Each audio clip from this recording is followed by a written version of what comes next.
To my left is Anthony Kimani, former Harambee Stars captain. In fact, in 2012, when they lost to Uganda in the final of the CECAFA Senior Challenge Cup in Kampala. And Wazito FC coach Frank Ouna, former Harambee Stars assistant coach as well. Just got promoted. Your team got promoted to the Kenyan Premier League. Congratulations. Thank you. Thank you. I'm sure you are going to indicate that in your CV. I've already indicated it. duly updated. Okay. Yeah. We'll be talking about Wazito later on. But first, let's focus on the CECAFA Senior Challenge Cup. Two venues, all right?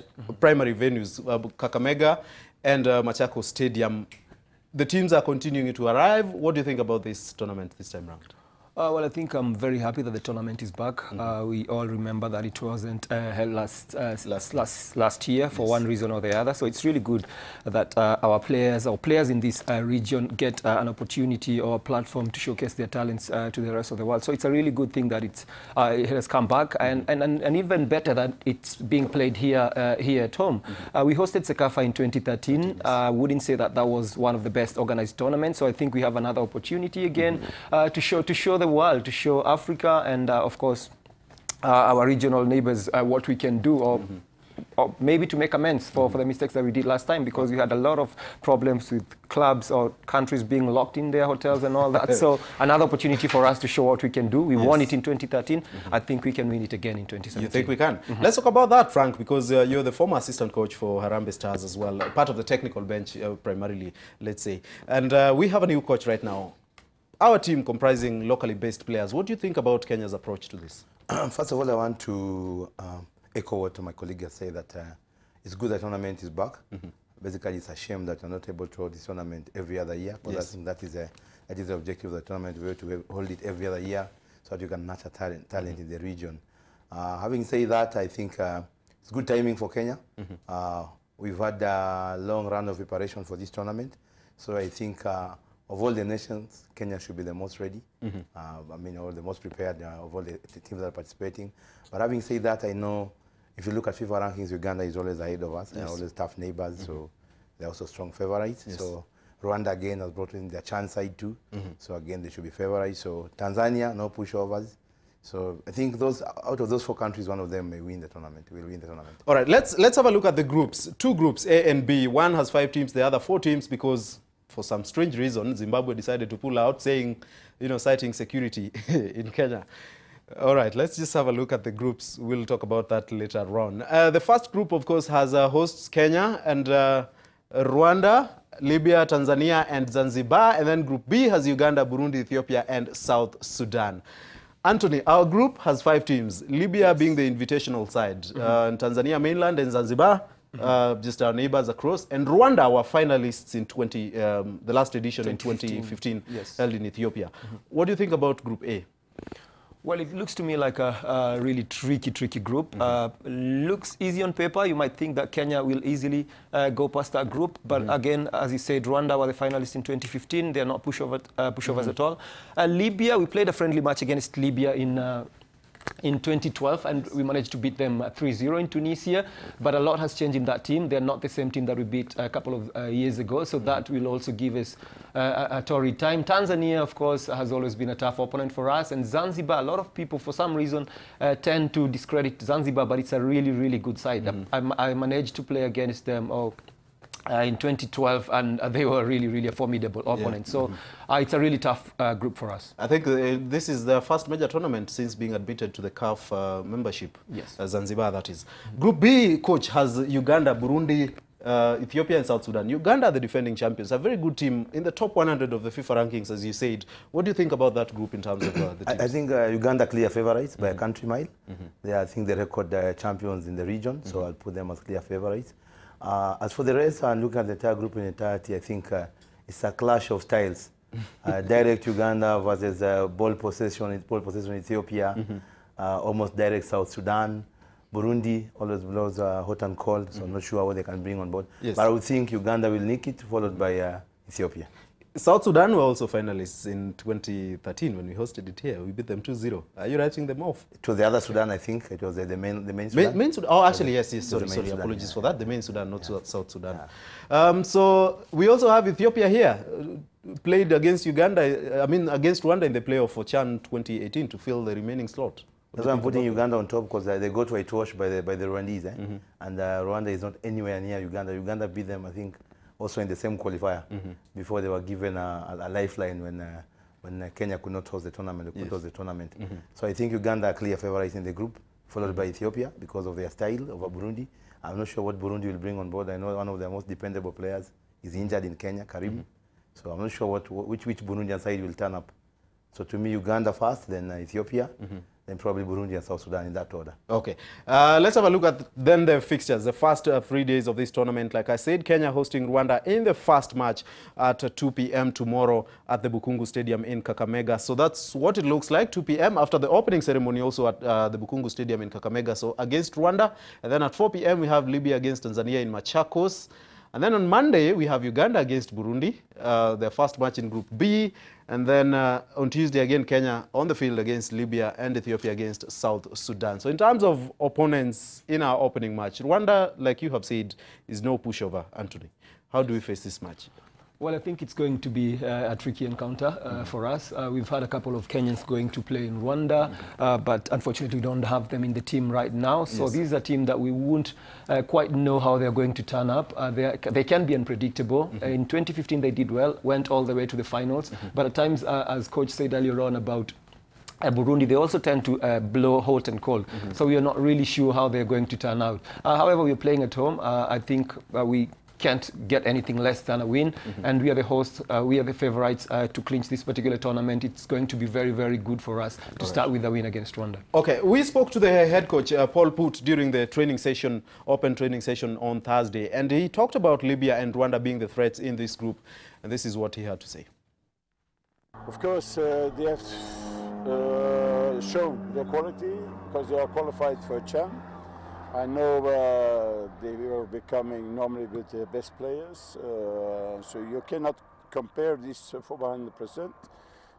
They have a good team. Also, I think Libya, they will come with a very good formation. I know them a little bit because we have been playing with Isma Alger against Tripoli. So most of the players are playing in the national team. So it will be a tough, I think, with Rwanda, with Libya, it will be very tough. But it will give also an opinion to see the level of our players. And I think that's the most important because we have to learn by our mistakes and we have to learn what we have to see and then we have to improve.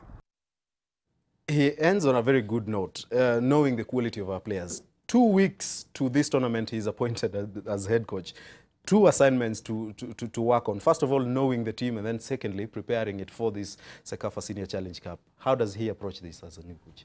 I think as a coach, you can be appointed at any time. There are coaches who are appointed barely 24 hours before a game of football. There are those ones who have a benefit of a pre-season, a fortnight, and all that. So I think there is no time. Of course, any other coach, if I'm to be given a job, I prefer having a team in pre-season or probably in a longer period than a day or two. So it's good. It's good. It's a good tournament for him because he'll have an opportunity to see what local players can give him before probably starting on a squad for the next international assignment, which is against Ghana next year. Yes, which is fine. But in terms of tactics, he's bringing in a new philosophy, a new approach to the game, an entirely new squad composed of locally based players. How does he instill that then new philosophy to the team in that amount of time to be able to play well?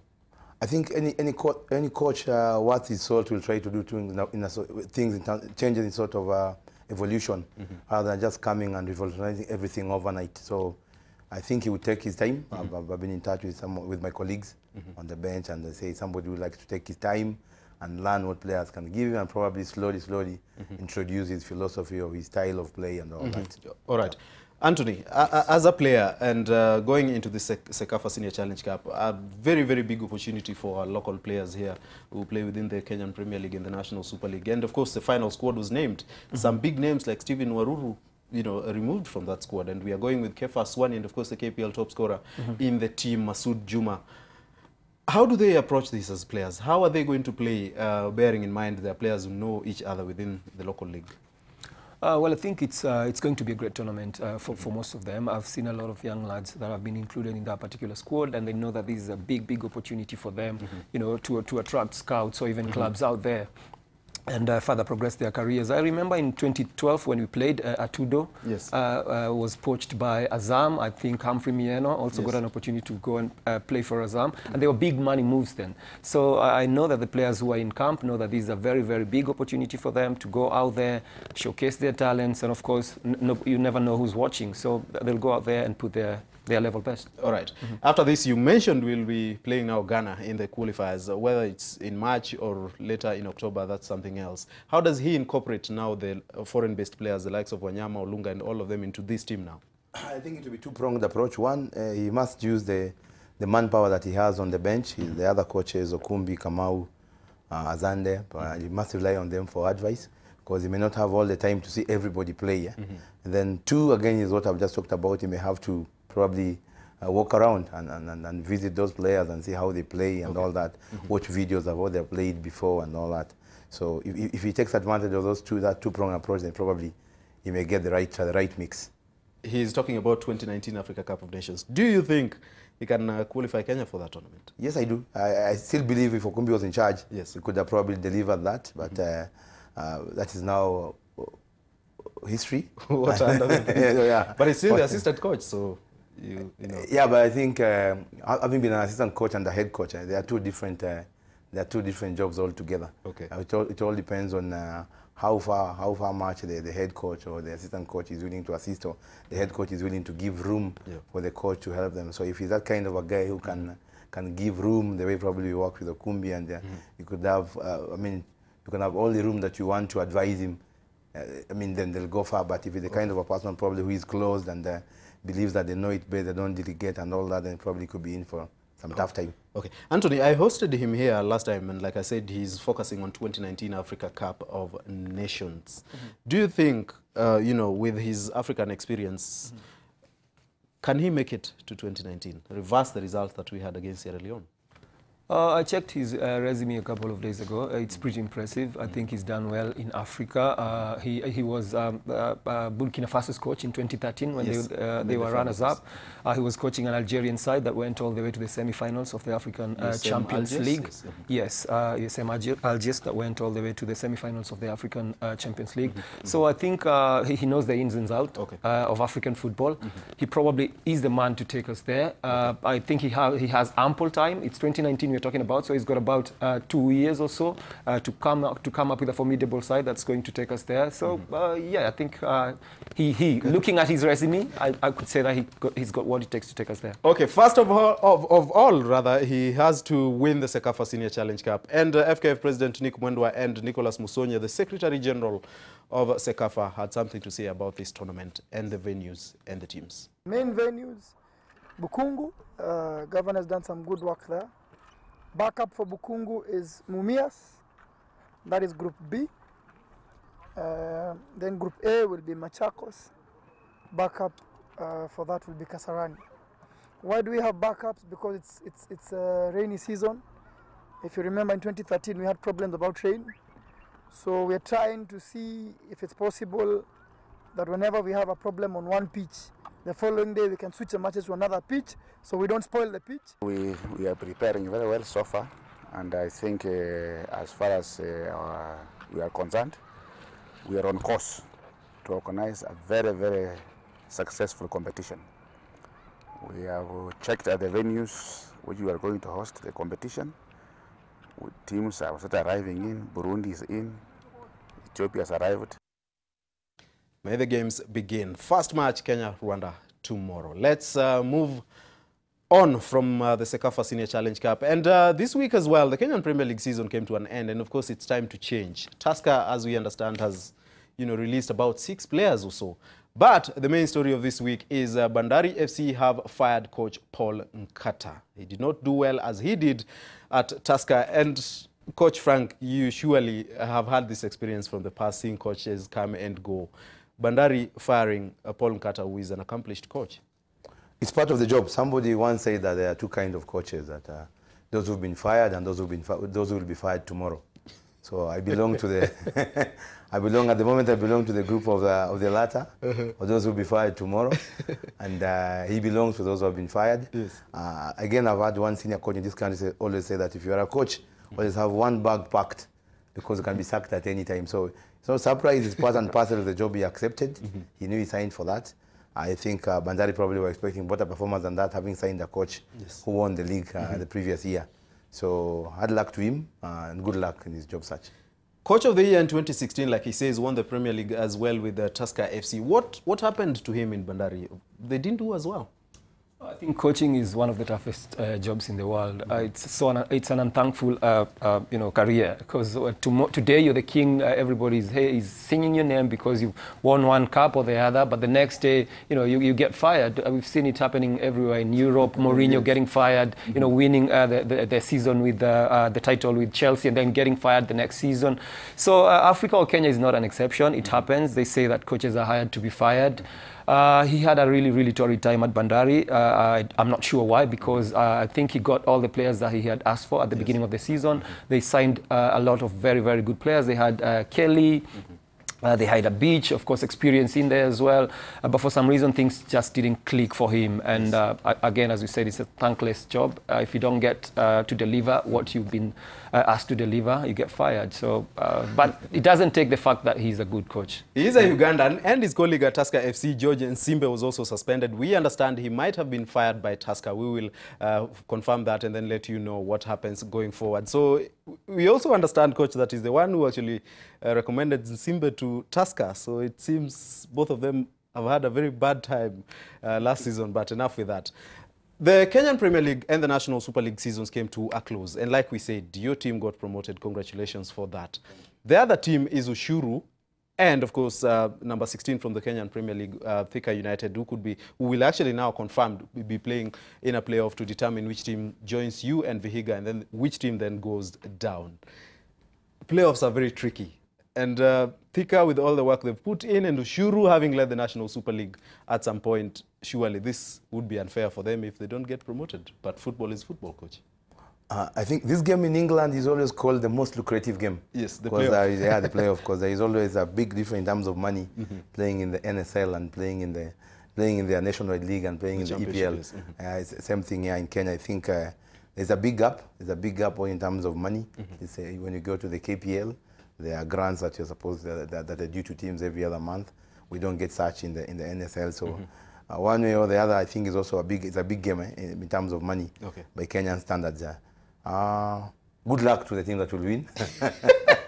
He's so comfortable right now, having done the job. Good luck to the team that will win. Hard luck to the one that will lose. Yes. But may the best team win. May the best team win. Yeah. Ushuru against Thika United, we understand it will be next weekend. It was meant to be today, but I think it was pushed to next weekend. Let's talk about the FIFA World Cup. We had a draw yesterday, and bring up the groups, the first one, A and B, of course, because our African teams are in fairly favorable groups. After that draw, the first team being...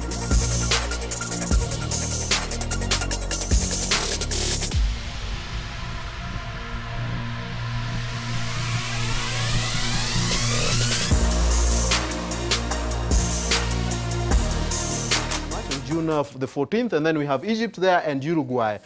How about Egypt being in this group? It's a fairly even group if you think about it, Anthony. Yeah, it looks fairly even. I think Egypt has got what it takes to come out of that particular group. Saudi Arabia, good opponents, but I don't think they are that strong as to deny Egypt probably a slot to qualify in that particular group. Yes. And of course, looking at Group B, there's Portugal, Spain, Morocco, Iran, and earlier on the coach was saying that this is the group of death, and I agree with him. What do you think about this group and Morocco being there? I think group of death was evenly balanced, not so much to choose between the sides.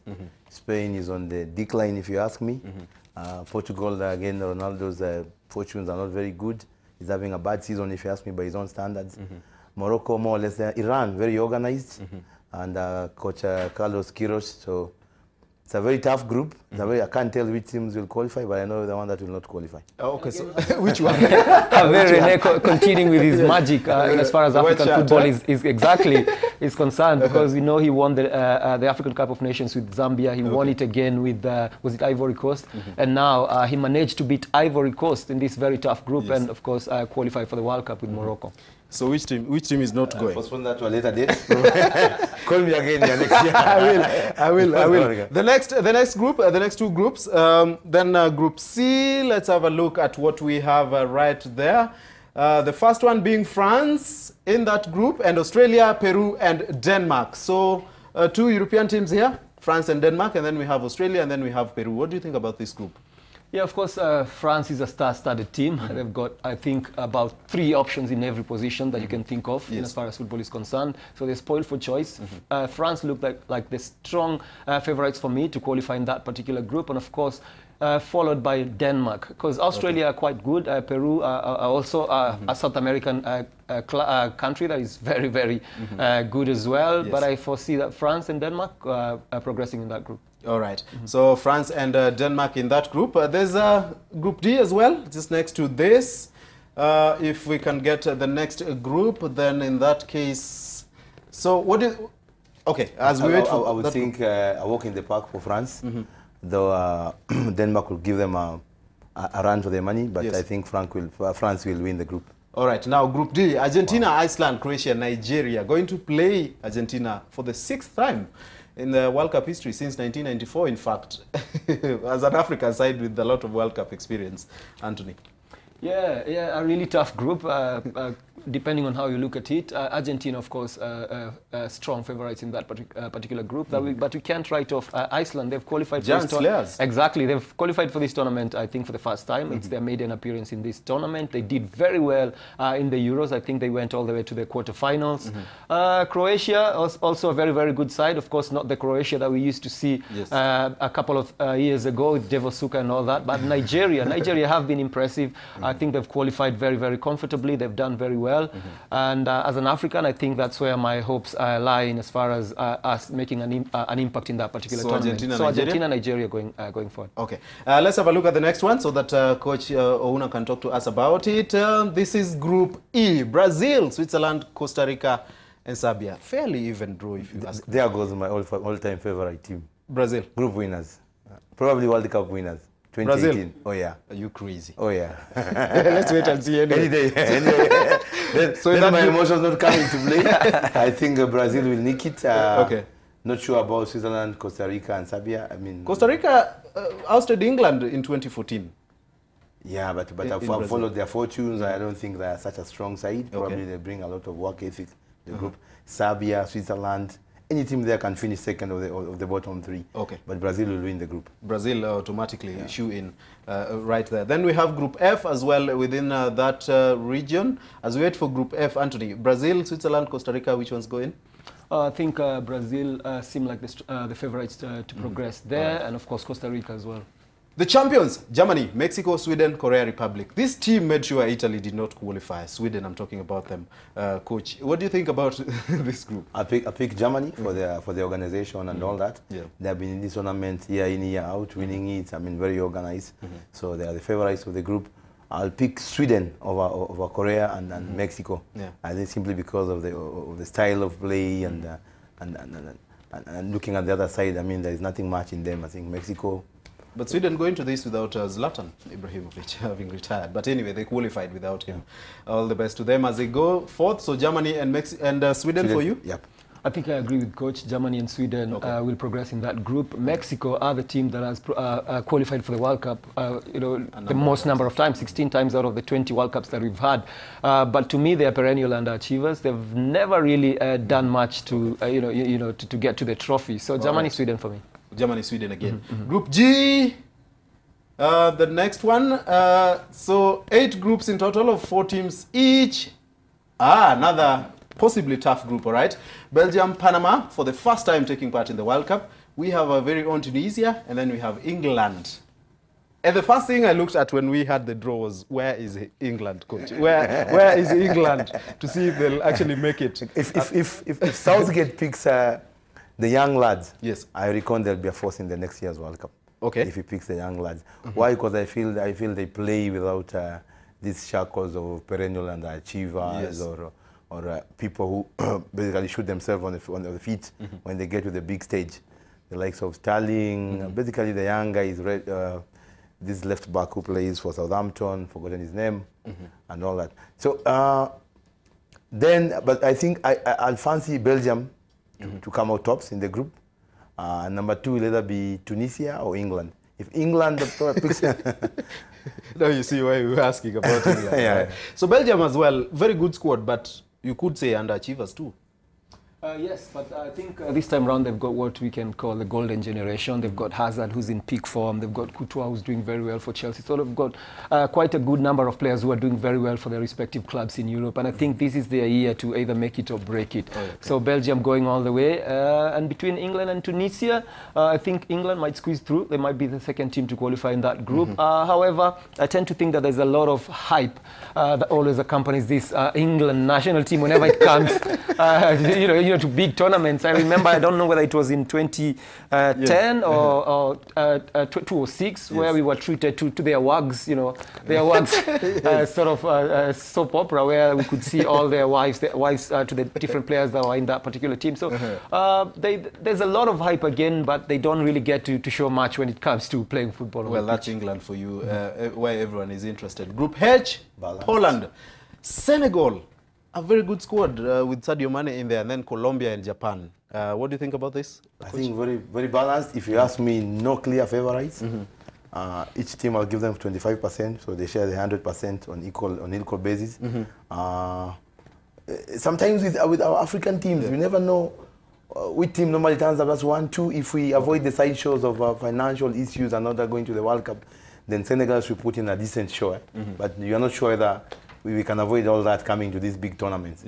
But if we go in with a clean slate and all that, no issues, no nothing, then I fancy Senegal to go into the next you one. actually think somehow, Anthony, Senegal can come out of this group? Yeah, I think alongside Colombia, if you ask me. I tend to think Senegal and Poland might progress in this particular group. Of course, Poland did very well in the Euros qualifiers. They were unbeaten. Senegal also played very well. Lewandowski, in fact, the top scorer in the qualifiers. Yeah, Lewandowski was the top scorer. They've got Blakowski, who's also doing very, very well in Germany. So to me, Poland and Senegal might progress. And again, Senegal look to me like an African side that's going to either go all the way to quarterfinals, if not semi-finals, and maybe, who knows, carry the trophy. All right, 8 groups in the World Cup draw for 2018 Russia, and that's what it looks like. In fact, some of the players were actually wishing each other well going into the World Cup, all right? And I think I saw Msakni there, and for a moment, some bad memories came back. Remember what you did to us and Gormaya in Tunisia when you were playing for Esperance? Now he's playing in the World Cup. Yeah. All right, thank you so much, Coach Franco Ouna from Wazito FC, talking to us about the CECAFA Senior Challenge Cup and, of course, the World Cup draw. And Anthony Kimani, who is former Harambee Stars captain, 2012, in fact, when we got to the final of the CECAFA Senior Challenge Cup in Uganda, for talking to us. Some confirmation, by the way, Kisumu is set to host the semi-finals and Machakos to host the final of the CECAFA Senior Challenge Cup. So Bukungu and Machakos group stage matches, but Kisumu will do the semi-finals. Finally, they agreed on that. You remember the push and pull that we had with the Kisumu Stadium over queues and all those. At some point, I think it would be very good to also incorporate, Mombasa as a host to this particular tournament, because you're trying to push sports tourism as well. So we want, when these fans come, when these officials come, when these players come, to see a lot of, bigger Kenya, because whole, it has always been Nairobi. So at least you're moving to Machakos, Kisumu, Kakamega, and probably Mombasa. All right. All the best to Team Kenya from you. Thank you. Asante sana. Thank you so much, Anthony.